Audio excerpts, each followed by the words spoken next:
आज की क्लास में जो टॉपिक्स कवर होंगे वो मोस्ट इंपॉर्टेंट टॉपिक्स होंगे। पहले तो ये समझते हैं भी एल्डिहाइड या कीटोन्स जो हैं वो न्यूक्लियोफिलिक एडिशन रिएक्शन कैसे दिखाती हैं। हमें कुछ इस तरीके से हमारा प्रोडक्ट मिलेगा। यहाँ पर जुड़ गया जी कौन। अगली रिएक्शन हमारी आती है एडिशन ऑफ अल्कोहल्स। अल्कोहल की एडिशन कैसे करवानी है, this is also one of the reaction जो ये प्रूव करता है बेटा 2,4-DNP टेस्ट जो पूछते हैं 2,4-DNP क्या है। हेलो माय शिमरिंग स्टार्स, क्या हाल चाल मेरे चमकते सितारों में तहे दिल से आपका स्वागत करती हूँ आपके अपने CUET वाला YT चैनल पर। आज हम करने जा रहे हैं जीत सीरीज में ऑर्गेनिक केमिस्ट्री का थर्ड चैप्टर जिसका नाम है aldehyde ketones and carboxylic acid. ये एक ऐसा चैप्टर है जहां पर आपको CUET as well as boards में मैक्सिमम क्वेश्चंस देखने को मिलते हैं। यानी कि एक ऐसा चैप्टर जिसकी वेटेज बहुत ज्यादा है, भले वो बोर्ड एग्जाम्स हो भले वो CUET के एग्जाम हो। तो बेटा आज जो भी आपको करवाया जाएगा उसको फोकस करके अच्छे से बार बार रिवाइज करके जाइएगा पेपर में, क्योंकि यहाँ से क्वेश्चन आने की पूरी संभावना है। चलिए जी इसी के साथ शुरुआत करते हैं हमारी जीत सीरीज का आज का सेशन। चैप्टर नेम है हमारा aldehyde ketones and carboxylic acid of organic chemistry. तो सबसे पहली बात तो आज की क्लास में जो टॉपिक्स कवर होंगे वो मोस्ट इंपॉर्टेंट टॉपिक्स होंगे और उससे रिलेटेड जो क्वेश्चन आ सकते हैं वो भी मैं आपको बताऊंगी। भी ऐसे फ्रेम करके बेटा क्वेश्चन आता है। स्टार्टिंग विद सबसे पहले न्यूक्लियोफिलिक एडिशन रिएक्शन। तो this is one of that chemical properties, one of those chemical properties जो डायरेक्टली पूछी जा सकती है क्योंकि ये सब कैटेगरीज में डिवाइडेड है। पहले तो ये समझते हैं भी एल्डिहाइड या कीटोन्स जो हैं वो न्यूक्लियोफिलिक एडिशन रिएक्शन कैसे दिखाती हैं। जैसे मैंने आपको बोला ये केमिकल प्रॉपर्टी है, केमिकल रिएक्शंस की यहाँ पर बात की जाएगी। तो एल्डिहाइड एंड कीटोन्स में कॉमन होता है जी कार्बोनाइल ग्रुप कुछ इस तरीके से C डबल बॉन्ड होकर के, और इसके साथ न्यूक्लियोफाइल आकर के ऐड होगा तभी न्यूक्लियोफिलिक एडिशन रिएक्शन है। सबसे पहला question, what is a nucleophile. तो न्यूक्लियोफाइल क्या होता है, न्यूक्लियो से होता है न्यूक्लियस और फाइल से होता है लविंग। तो न्यूक्लियस लविंग कौन होते हैं, यानी कि न्यूक्लियस पे चार्ज पॉजिटिव है तो पॉजिटिव लविंग कौन होंगे, जिस पर खुद पर एक नेगेटिव चार्ज होगा। तो कभी भी न्यूक्लियोफाइल को रिप्रेजेंट करना आप इस तरीके से करते हो। अब अमंग कार्बन एंड ऑक्सीजन आप इलेक्ट्रोनेगेटिविटी का अंतर देखें तो ऑक्सीजन की इलेक्ट्रोनेगेटिविटी ज्यादा है, कार्बन की कम है। तो इस वजह से इस पे पार्शियल नेगेटिव इस पे पार्शियल पॉजिटिव चार्ज आएगा। ये नेगेटिव स्पीशीज ऑब्वियसली पॉजिटिव के पास जाने की कोशिश करेगी, लेकिन कार्बन 5 बॉन्ड नहीं बना सकता, इसीलिए यहाँ पर इसका जो पाई बॉन्ड है ऑक्सीजन पर ब्रेक कर जाएगा। तो हमें यहाँ से क्या देखने को मिलता है, व्हाट डू वी अंडरस्टैंड भी। आप अगर इस पर्टिकुलर रिएक्शन को थोड़ा सा ध्यान से देखें तो this is a slow step. ये एक स्लो स्टेप होता है क्योंकि ये स्ट्रक्चर क्या है, एक तरह से ये स्ट्रक्चर प्लेनर होता है और जब ये रिएक्शन करेगा तो आपको एक टेट्राहेड्रल इंटरमीडिएट मिलेगा। यानी कि कार्बन इस तरीके से हमारे पास अटैच्ड है और इस पे 2 बॉन्ड्स होंगे डिपेंडिंग अपॉन एल्डिहाइड है तो आप यहाँ पर RH ले सकते हो, कीटोन है तो आप यहाँ पर R ले सकते हो, राइट। और यहाँ पर मैम क्या हो जाएगा, अब हम देखेंगे O पे आ गया नेगेटिव चार्ज और न्यूक्लियोफाइल इससे आकर के अटैच हो गया। तो यहाँ पे जो आपको प्रोडक्ट मिलता है ये एक तरह से टेट्राहेड्रल इंटरमीडिएट होता है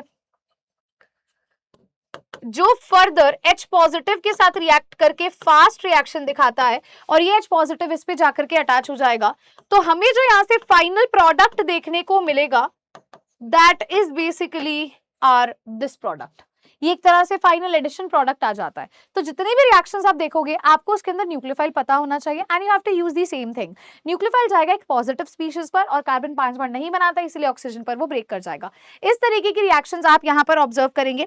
फाइन, तो लास्ट में हमें एक एल्कोक्साइड इंटरमीडिएट देखने को मिल रहा है। एक और चीज आपको यहाँ पे पता होनी चाहिए भी, कार्बन की हाइब्रिडाइजेशन कहाँ से कहाँ बदल रही है। तो यार यहाँ पे कार्बन है sp2 हाइब्रिडाइज स्टेट में, लेकिन फाइनल जो हमारे पास प्रोडक्ट आएगा उसमें कार्बन sp3 हाइब्रिडाइज्ड है। तो यहाँ hybridization also changes from moving from sp2 to sp3 over here।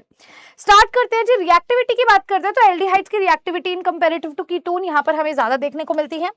ठीक है, अब शुरू करते हैं सबसे पहली रिएक्शन के साथ, addition of hydrogen cyanide. Hydrogen cyanide का मतलब होता है HCN। ध्यान से देखिएगा, अगर एल्डिहाइड होगा तो R और H होगा, कीटोन होगा तो इस H की जगह R आएगा। यहाँ पर हम ये बोलते हैं मैम इसकी रिएक्शन हमने HCN के साथ करवाई। अगेन न्यूक्लियोफिलिक रिएक्शन है तो पहले न्यूक्लियोफाइल आकर के ऐड होगा। HCN में न्यूक्लियोफाइल कौन है मैम, CN नेगेटिव। न्यूक्लियोफाइल वो है जिसपे खुद पे नेगेटिव चार्ज और वो पॉजिटिव के प्रति अट्रैक्टेड है। इन दोनों में इस पे पार्शियल नेगेटिव इस पे पार्शियल पॉजिटिव, तो ये नेगेटिव यहाँ जाएगी तो डबल बॉन्ड के इलेक्ट्रॉन्स ऑक्सीजन पर ब्रेक कर जाएंगे। हमें कुछ इस तरीके से हमारा प्रोडक्ट मिलेगा। यहाँ पर जुड़ गया जी कौन, CN, यहाँ पर क्या है R या फिर H डिपेंडिंग अपॉन एल्डिहाइड है या कीटोन। बेटा नेक्स्ट स्टेप जो होती है that is a fast step, उसमें आप क्या करते हैं, जो ये H पॉजिटिव रह गया था वो O नेगेटिव से जाकर के अटैच हो जाएगा। यहाँ पे हमें OH मिलेगा, यहाँ पर CN है, इधर R या H डिपेंडिंग अपॉन एल्डिहाइड और कीटोन। इसको बोला जाता है cyanohydrin. This is cyanohydrin, the most important part and the question of your CUET examination। यहाँ पे CUET से बेटा सवाल पूछा जा सकता है। एक और चीज बता देती हूँ, ये रिएक्शन भी आप इस तरीके से ही लिखते हो, डबल एरोज ही यहाँ पर लगेंगी, ध्यान रखिएगा। चलिए चलते हैं जी हमारी अगली रिएक्शन की तरफ। Let's move on to the next reaction of ours, addition of sodium hydrogen sulphide NaHSO3। किस तरीके से इसके एडिशन होगी, क्या न्यूक्लियोफाइल होगा, लेट्स अंडरस्टैंड। अगेन हमारे पास एल्डिहाइड एंड कीटोन है, R ग्रुप, यहाँ पे R एंड H ग्रुप आएगा। यहाँ पर हमने NaHSO3 देखा है।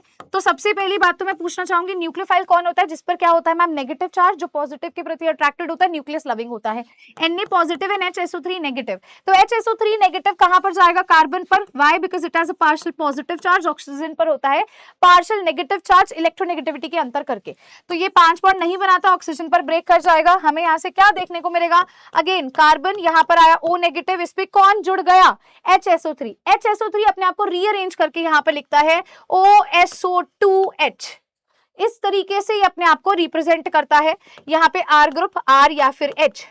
अगले स्टेप में अब आपके यहाँ पे कौन आके जुड़ेगा मैम, Na पॉजिटिव आकर के अटैच होगा, तो वो O नेगेटिव पे जुड़ेगा, ONA। यहाँ पे क्या है OSO2H और यहाँ क्या है R and H।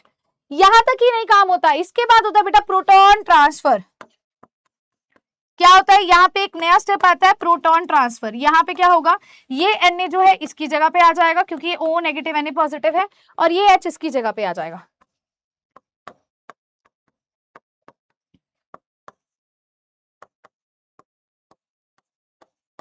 So this is the final product obtained over here। जब हम सोडियम हाइड्रोजन सल्फाइड की बेटा यहाँ एडिशन करवाते हैं, एक तरह से क्रिस्टलाइन प्रोडक्ट हमें देखने को मिल रहा है। चलिए चलते हैं हमारी अगली रिएक्शन की तरफ, जहां पर है addition of Grignard reagent, one of the most important topic. बहुत रिपीटेटिव सवाल है आपके CUET एग्जाम में। ग्रिग्नार्ड रिएजेंट क्या है, एक ऑर्गेनोमेटालिक कंपाउंड जहां पे आप RMgX को ऐड करते हो, R पे नेगेटिव चार्ज, Mg पे पॉजिटिव चार्ज। अब मैम हमें एल्डिहाइड और कीटोन्स की रिएक्शन करवानी है, तो सबसे पहले तो मैं एक शॉर्ट ट्रिक आप सभी बच्चों को बता दूं, अगर आप कभी भी लेते हैं फॉर्मेल्डिहाइड और उसकी रिएक्शन करवाते हो ग्रिग्नार्ड रिएजेंट के साथ, हमेशा प्राइमरी अल्कोहल बनेगा। अच्छा एक और बात, अकेले ग्रिग्नार्ड रिएजेंट के साथ ही नहीं, आप फर्दर हाइड्रोलिसिस भी करवाते हो, बिना हाइड्रोलिसिस के दिस इज नॉट पॉसिबल। इसके बाद अगर आप फॉर्मेल्डिहाइड को छोड़ करके कोई एल्डिहाइड लेते हो, ग्रिग्नार्ड रिएजेंट के साथ रिएक्शन करवाते हो, हाइड्रोलाइसिस करवाते हो, तो बेटा वहां पर आपको सेकेंडरी अल्कोहल मिलता है। अगर आप कीटोन लेते हो, अगर आप कीटोन लेते हो और ग्रिग्नार्ड रिएजेंट के साथ रिएक्शन करवाते हो, ठीक है, फिर फर्दर हाइड्रोलिसिस करवाते हो, वहां से मिलता है tertiary alcohol. One of the example मैं एक सिंपल एल्डिहाइड का ले लेती हूँ, आप तीनों केसेस सॉल्व करके देख सकते हैं। जैसे मान लीजिए मैंने ले लिया CH3C डबल बॉन्ड OH, ठीक है, यानी कि CH3CHO, और यहाँ पर हमने ग्रिग्नार्ड रिएजेंट ले लिया CH3MgBr। ध्यान से देखना, यहाँ R पे नेगेटिव, Mg पे पॉजिटिव आएगा। अगेन जैसे अभी आपने देखा न्यूक्लियोफिलिक रिएक्शंस में न्यूक्लियोफाइल जा रहा है पॉजिटिव स्पीशीज पे, कार्बन पे, तो यहाँ पे भी वही करना है मैम। इस पे आएगा पार्शियल नेगेटिव चार्ज, इस पे आएगा पार्शियल पॉजिटिव चार्ज, ये नेगेटिव यहाँ जाएगा, कार्बन 5 बॉन्ड नहीं बना सकता तो वो ऑक्सीजन पर ब्रेक कर जाएगा। हमें क्या मिलेगा बेटा, यहाँ से हमें मिलेगा ये CH3, यहाँ कार्बन है, इस पे आ गया जी O नेगेटिव, H इस पे पहले से था, कौन जुड़ गया, CH3। अब बेटा ये Mg पॉजिटिव Br इस O नेगेटिव पे जाकर के जुड़ जाएगा, Mg पॉजिटिव Br इधर आकर के अटैच हो जाएगा, एंड देन इसके बाद बेटा जी होती है फर्दर हाइड्रोलिसिस। हाइड्रोलिसिस में आप H positive and OH negative देते हैं, तो देखिएगा मैम इस नेगेटिव को मिलेगा ये H पॉजिटिव, तो हमें यहाँ से क्या प्रोडक्ट मिल रहा है, हमें यहाँ से कुछ इस तरीके का प्रोडक्ट मिल रहा है जो बेटा सेकेंडरी अल्कोहल है। तो देख लीजिए फॉर्मेल्डिहाइड को छोड़ करके अगर किसी एल्डिहाइड के साथ रिएक्शन करवा रहे हो तो यार हमें यहाँ पर सेकेंडरी अल्कोहल मिल रहा है। अगर फॉर्मेल्डिहाइड की करवाते तो प्राइमरी अल्कोहल, कीटोन की करवाओगे तो टर्शियरी अल्कोहल मिल जाएगा इस तरीके से। और बाय प्रोडक्ट के तौर पे पूछूं तो यहाँ पे क्या है मैम, इस Mg पॉजिटिव पे ये OH नेगेटिव और इस पे Br भी अटैच था। OH को ब्रैकेट में इसीलिए लिखा क्योंकि वो मैग्नीशियम के साथ जुड़ा है। तो ये ट्रिक अगर आपको याद रहेगी तो ये रिएक्शन आपके लिए बहुत आसान हो जाएगी बेटा जी। चलिए शुरू करते हैं हमारी अगली रिएक्शन। अगली रिएक्शन हमारी आती है एडिशन ऑफ अल्कोहल्स। अल्कोहल की एडिशन कैसे करवानी है? अगेन अगर हमारे पास है एल्डिहाइड तो यहाँ R और H आएगा, कीटोन है तो यहाँ पर R आएगा। इसकी रिएक्शन अल्कोहल के साथ करवाते हैं। लेट्स कंसिडर मैंने R-OH ले लिया, तो बेटा इस रिएक्शन के अंदर बनता है hemiacetal and acetal product. Hemiacetal and acetal product कैसे? देखिए पहली बात तो मैम न्यूक्लियोफाइल ढूंढिए, क्या है न्यूक्लियोफाइल? यहाँ पे मैम न्यूक्लियोफाइल है OR नेगेटिव और है H पॉजिटिव। तो OR नेगेटिव कहाँ जाएगा मैम? यहाँ है इलेक्ट्रोनेगेटिविटी का अंतर, ये जाएगा एक पॉजिटिव स्पीशीज पे। ऑक्सीजन क्या है जी, यहाँ पर इलेक्ट्रॉन्स को ले जाएगा क्योंकि कार्बन 5 बॉन्ड नहीं बना सकता। तो अगेन बेटा हमारे पास एक इस तरीके का कंपाउंड हमें देखने को मिलेगा, O नेगेटिव और यहाँ कौन जुड़ गया? OR'। नेक्स्ट स्टेप में बेटा आप इसको ये H पॉजिटिव देते हैं इस तरीके से। नेक्स्ट स्टेप में H पॉजिटिव मिलता है दूसरे वाला, और हमारे पास जो ये प्रोडक्ट आ रहा है इसे क्या बोलते हैं? इसे बोलते हैं बेटा hemiacetal. Hemiacetal. Further इस हेमी एसीटल की रिएक्शन दोबारा अगर आप करवाते हो एक और बेटा ROH के साथ, एक और अल्कोहल के साथ, तो ये OH भी रिप्लेस हो जाएगा इस OR' से, ये OH भी रिप्लेस हो जाएगा बेटा इस OR' से, और आप इसे बोलेंगे एसीटल प्रोडक्ट। आप इसे एसीटल के नाम से जानेंगे। सेम ऐसा कीटोन्स में होता है, जब कीटोन करता है तो वो हेमी कीटल और कीटल कहलाता है। सिंपल सी बेसिक सी हमारी रिएक्शन है, आसान सी हमारी ये रिएक्शन हो जाती है। चलिए जी इसके बाद अगली रिएक्शन देखते हैं, addition of ammonia and its derivatives, the last reaction of nucleophilic addition reaction. Ammonia and its derivatives की एडिशन किस तरीके से करवानी है, ध्यान से समझो। पहली बात तो हम जानते हैं भी मैम अगर एल्डिहाइड होगा तो यहाँ पे R और H, अदरवाइज RR होगा। इसकी reaction ammonia and its derivatives, अगर अमोनिया है तो अमोनिया को NH2H करके लिख दूं, कोई दिक्कत नहीं मैम? कोई दिक्कत नहीं मैम? किसी को कोई प्रॉब्लम नहीं मैम? इसको थोड़ा रीअरेंज करके लिखते हैं, H2 को सेपरेटली लिख देते हैं, ऐसे लिख देते हैं। या आपको लगता है मैम ये हाइड्रोजन क्या दूसरे हाइड्रोजन से जुड़े, ऐसे लिख दो यार NH3 को, कोई दिक्कत नहीं है बेटा। आपको यहाँ से क्या करना है, you have to just eliminate water over here. तो जब यहाँ से वाटर एलिमिनेट होगा, डबल बॉन्ड वैसे का वैसे नाइट्रोजन और ये हाइड्रोजन पे ऐसे जुड़ गया। इस तरीके से रिएक्शन होती है जब अमोनिया के साथ होगी। अगर अमोनिया के अलावा किसी और के साथ कर रहे हो तो बेटा बस इस हाइड्रोजन की जगह कोई Z ग्रुप लगा दो, मतलब OH लगा दो, कभी NH2 लगा दो, अलग अलग ग्रुप्स लगाते जाओ, अलग अलग प्रोडक्ट मिलेंगे। कैसे? देखो अगेन एल्डिहाइड है तो यहाँ H आएगा, कीटोन है तो यहाँ R आएगा। इसकी रिएक्शन NH2 ऐसे रहने दो, यहाँ अब ये क्या अमोनिया का डेरिवेटिव, मतलब अमोनिया से आपने एक हाइड्रोजन हटा करके कोई और ग्रुप लगा दिया ऐसे। तो बेटा अगेन यहाँ वाटर का एलिमिनेशन होगा, यहाँ पे वाटर एलिमिनेट होगा, आपको क्या प्रोडक्ट मिलेगा? कार्बन, यहाँ R है, यहाँ R या H डिपेंडिंग अपॉन अपने एल्डिहाइड या कीटोन, डबल बॉन्ड वैसे का वैसे, nitrogen, and then you have the Z group. आइए देखते हैं मैम कौन से Z ग्रुप्स हो सकते हैं। तो बेटा ये सारे Z ग्रुप्स पॉसिबल है, यहाँ पर ध्यान से देखना। सबसे पहली बात, अगर आप हाइड्रोजन लगाते हो तो अमोनिया ही बनेगा, इस तरीके का प्रोडक्ट आ रहा है, इसको इमाइन कहते हैं, इमाइन कहते हैं। अगर आप बेटा उस Z की जगह R ग्रुप लगा दोगे तो ये अपना अमाइन हो जाएगा, अमाइन हो जाएगा तो यार इसको शिफ्ट बेस कहते हैं, ध्यान रखना इस चीज का। इसके बाद अगर आप उसकी जगह पे OH को लगा देते हो तो ये अपना OH आ जाता है और इसको हाइड्रोक्साइल कहते हैं। यानी कि ये जो है एक ऐसा क्वेश्चन है जो आपको ग्लूकोज में भी देखने को मिलेगा बायोमोलिक्यूल्स चैप्टर में, ठीक है, ऑक्साइम नाम से जाना जाता है। This is also one of the reaction जो ये प्रूव करता है बेटा भी यहाँ पे फंक्शनल ग्रुप क्या है, प्रेजेंट है, यहाँ पे फंक्शनल ग्रुप क्या है अपना, प्रेजेंट है। तो इधर देखो अगर आप Z की जगह पे NH2 लगाते हो इसको हाइड्राजीन कहते हैं, और ये जो प्रोडक्ट बनेगा देखो ये Z ग्रुप है, NH2 हाइड्रोजोन बनेगा, सिंपल सी बात है। अगर आप Z की जगह ऐसे लगा दो NH और बेंजीन रिंग, इसको बोलते हैं फिनाइल हाइड्राजीन। प्रोडक्ट हाइड्राजीन का हाइड्रोजोन था, इसका फिनाइल हाइड्रोजोन बन जाएगा। मतलब मैम यहाँ पे पूरा का पूरा Z ग्रुप लगा दिया, फिनाइल हाइड्रोजोन। यार यही रिएक्शन है, देखो ना यही रिएक्शन है। यहाँ इस Z को आपने ऐसे अटैच कर दिया, बस दैट्स इट, नथिंग एल्स। आपके लिए एक और क्वेश्चन, 2,4-DNP टेस्ट जो पूछते हैं, 2,4-DNP क्या है? यही है 2,4-DNP। इस तरीके से आप अटैच करोगे तो Z ग्रुप जब लग जाएगा इस NH के साथ Z ग्रुप आ जाएगा, हाइड्रोजोन हो जाएगा हाइड्रोजीन से। अच्छा अगर आप ऐसे सेमी कार्बाजाइड लगाते हो, सेमी कार्बाजाइड का मतलब Z की जगह पे NHC डबल बॉन्ड हो, NH2 लगा दो तो आपको आपके प्रोडक्ट में सेमी कार्बाजोन मिल जाएगा।